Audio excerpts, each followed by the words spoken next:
This question comes from Sarah, who asks, why is the Statue of Liberty green? Dr. Nax. Well, let me start by blowing your mind. When the statue first arrived from France in 1885, it wasn't green at all. It was shiny, dazzling, almost like a blinding copper, like a brand new penny. Imagine New Yorkers looking up at their brand new gift. A massive 151-foot woman holding a torch, sparkling like the world's biggest coin. Except, of course, Americans being Americans, they immediately started making jokes about it. Some said she looked like a giant beer keg wrapped in copper sheets. Others thought she was too skinny to represent America.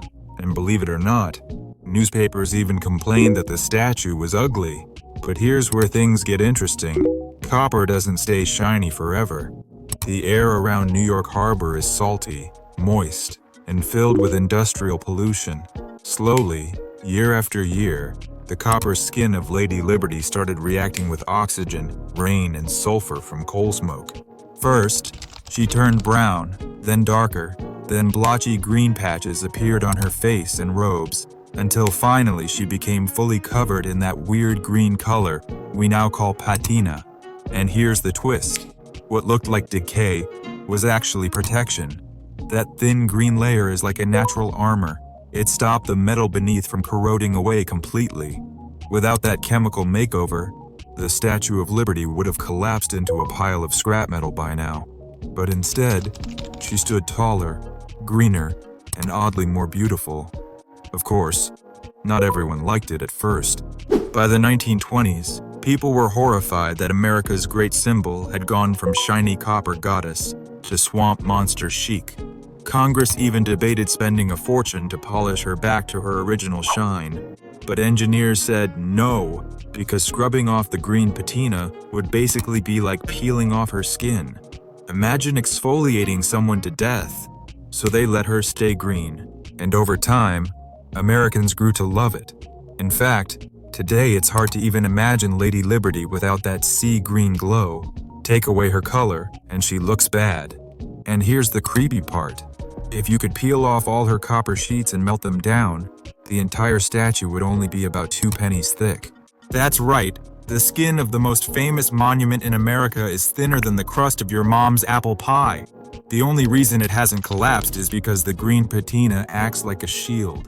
If one day pollution or acid rain stripped that patina away, the statue could literally dissolve like sugar in hot coffee.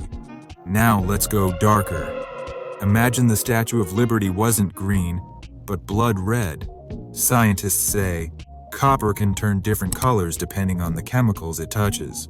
In another timeline, with more iron or acid in the air, Lady Liberty might have ended up looking like she was dipped in blood. Imagine ships arriving in New York Harbor, and the first thing immigrants saw was a 300-foot blood-red woman holding a flaming torch, welcoming you to the land of the free, while herself looking like a demon queen. America might have had a whole different vibe, but instead, she turned green, a soft, almost calming green, the color of oxidized copper, the color of age, the color of survival. And survival is key here, because the Statue of Liberty has endured lightning strikes, acid rain, hurricanes, and even a bomb blast in 1916, when German saboteurs blew up a munitions depot nearby, shattering windows all across New York and damaging her torch. Since then, no tourist has ever been allowed inside that torch again.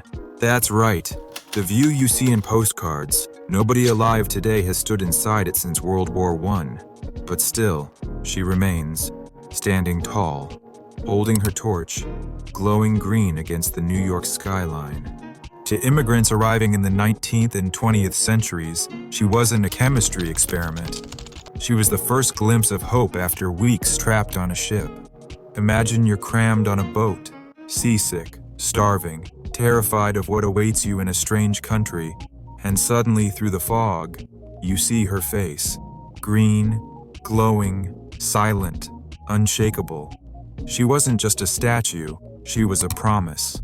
And here's where humor sneaks back in. Lady Liberty has basically been a giant mood ring for America. When she turned green, people complained. When she started rusting in the 1980s, people panicked. And when she was finally restored in 1986 for her 100th birthday, people threw her a massive party, fireworks exploding over New York Harbor while she just stood there like, yeah, thanks guys, but I've literally been holding my arm up for a century straight. That's endurance, that's strength. And maybe that's why the green matters so much. Because it's not just science, not just oxidation, it's transformation. She started shiny and new, she aged, she weathered storms, she adapted, and in the end she became even more iconic.